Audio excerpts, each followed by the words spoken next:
అందరికీ నమస్కారం. ఈరోజు ఆంధ్రప్రదేశ్ మాత్రమే కాకుండా యావత్తు భారతదేశం అంతా కూడా సగర్వంగా చెబుతూ ఉంది, అమరావతి అనే ఒక నగరం రూపుదిద్దుకోబోతోంది. అమరావతి అనేది ఆంధ్రప్రదేశ్ రాజధాని. అమరావతి అన్నది అజరామరం. అమరావతి అంటే అన్స్టాపబుల్ అంటున్నారు. కారణం ఏంటి? రాష్ట్రపతి గారి ఆమోద ముద్ర పొందిన తర్వాత, దట్ మీన్స్ సంతకం చేసిన తర్వాత కేంద్ర న్యాయశాఖ ఒక గెజెట్ విడుదల చేసింది. ఆ గెజెట్లో స్పష్టంగా చెప్పారు, 2024 జూన్ 2 నుంచే అమరావతి రాజధానిగా ఆంధ్రప్రదేశ్ ఉంటుంది అని. మీకు బాగా గుర్తుంటే పునర్విభజన చట్టం గుర్తుంది కదా, దాని ప్రకారం ఏంటి, తెలంగాణకి హైదరాబాద్ రాజధానిగా ఏర్పాటవుతుంది, ఆంధ్రప్రదేశ్కి కొత్త రాజధాని అనేది ఉంటుంది అని చెప్పేసి అన్నారు. బట్ ఇప్పుడేంటి, ఆ కొత్త రాజధాని ప్లేస్లో మన పునర్విభజన చట్టంలో సెక్షన్ 5లో సబ్సెక్షన్ 2లో ఏమని యాడ్ చేశారు, అమరావతి రాజధానిగా ఆంధ్రప్రదేశ్ ఏర్పడుతుంది అన్నారు. ఏ రకంగా ఇది? పార్లమెంటులో, లోక్సభలో, రాజ్యసభలో 2014కి ముందు అన్ని పార్టీల వాళ్ళు చర్చలు జరిపి ఆంధ్రప్రదేశ్ని 2 రాష్ట్రాలుగా విభజిస్తున్న సమయంలో ఎక్కడైతే హైదరాబాద్ రాజధానిగా తెలంగాణ ఉంటుంది అన్నారో, ఆంధ్రప్రదేశ్ కూడా హైదరాబాద్ రాజధానిగా తాత్కాలిక రాజధానిగా 2024 వరకు ఉంటుందని అన్నారో, అందులో అమరావతి రాజధానిగా ఆంధ్రప్రదేశ్ ఏర్పడుతుంది అని చెప్పారు. ఇక దీనిని ఎవరన్నా మార్చగలరా అంటే ఎవరూ మార్చలేరు. ఇప్పుడు దీనివల్ల లాభం ఏంటి? కేంద్ర ప్రభుత్వ సంస్థలు ఉన్నాయే, అవన్నీ కూడా వాటి యొక్క ఆఫీసులని ఇక్కడ ఓపెన్ చేస్తాయి. దేశవ్యాప్తంగా ఉన్నటువంటి ఇండస్ట్రియలిస్టులు వచ్చేసి వాళ్ళ ఆఫీసులు ఓపెన్ చేస్తారు. ప్రపంచవ్యాప్తంగా ఉన్నటువంటి పెట్టుబడిదారులు ఎవరైతే ఉన్నారో, ఆంధ్రప్రదేశ్లో కొత్త రాజధానిగా అమరావతి రూపుదిద్దుకుంటుంది, అది పర్మనెంట్ రాజధాని అని చెప్పేసి పార్లమెంట్ సాక్షిగా చెప్పారు, గెజెట్ కూడా విడుదల చేశారు.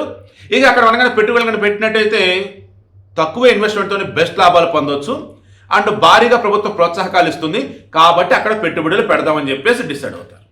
ఇలా వాళ్ళు డిసైడ్ అయ్యారు అంటే ఇక అమరావతి అభివృద్ధిని ఎవడు ఆపలేడు. ఆల్రెడీ ప్రపంచ బ్యాంకు డబ్బులు ఇస్తుంది, ఏషియన్ డెవలప్మెంట్ బ్యాంకు డబ్బులు ఇస్తున్నారు. ఈ డబ్బులు ఇచ్చినప్పుడు వాళ్ళకి ఏంటి, మొన్న మధ్య వరకు వైసీపీలు చెప్పింది, కొంతమంది పేటీఎం బ్యాచ్లు చెప్పింది, ఒరి బాబు ఆడ రాజధాని ఏముందరా బాబు, అది ఉండదురా బాబు, డబ్బులు ఇవ్వదురా బాబు, ఇదే పాట. ఎవడ పడితే వాడు మెయిల్స్ పెట్టి, ఎవడ పడితే వాడు పోస్టులు పెట్టారు. ఇప్పుడు ఏమైనా పెట్టగలరా? అలా ఎవడైనా పెడితే వాడు లోపలేయచ్చు, ఎందుకంటే గెజెట్ విడుదలైంది. ఈ పాయింట్ నోట్ చేసుకోండి.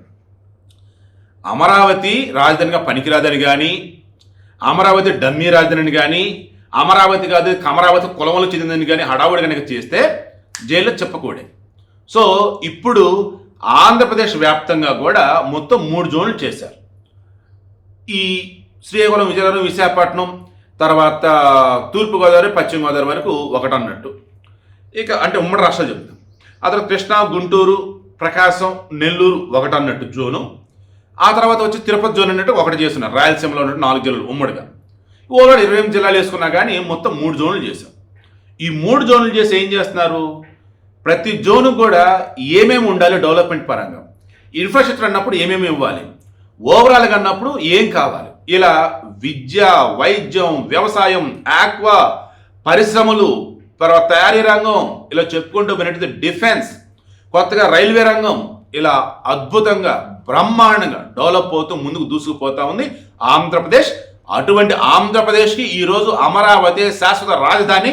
దానిని 1000 మంది మావిగన్లు వచ్చిన, మావిగన్ తెలుసు ఎవరో వచ్చినా దానిని కదపలేరు, కనీసం మాట కూడా చెరపలేరు. ఓవరాల్గా చిన్న రాత కూడా కొత్తగా యాడ్ చేయలేరు, ఎందుకంటే పార్లమెంట్లో చట్టం చేశారు. మొన్న ఏదో అన్నట్టు ఫ్లోలో అసెంబ్లీలో నేను ఒక బిల్ పాస్ చేస్తాను, యాడ్ నుంచి పాస్ చేస్తావు, ఆయనకు ఒక ఆల్టర్నేటివ్ వరల్డ్ ఉంటుంది ఆ మావిగన్కి, ఆ ఆల్టర్నేటివ్ వరల్డ్ మార్చుకుంటూ ఉంటాడు. వాళ్ళేంటో వాళ్ళ కథలేంటో. తెలుగు వారైతే గర్వంగా చెప్పండి, ఆంధ్రప్రదేశ్ రాజధాని అమరావతిని, ఈ అమరావతి శాశ్వతమని, అజరామరమని, అన్స్టాపబుల్ అని.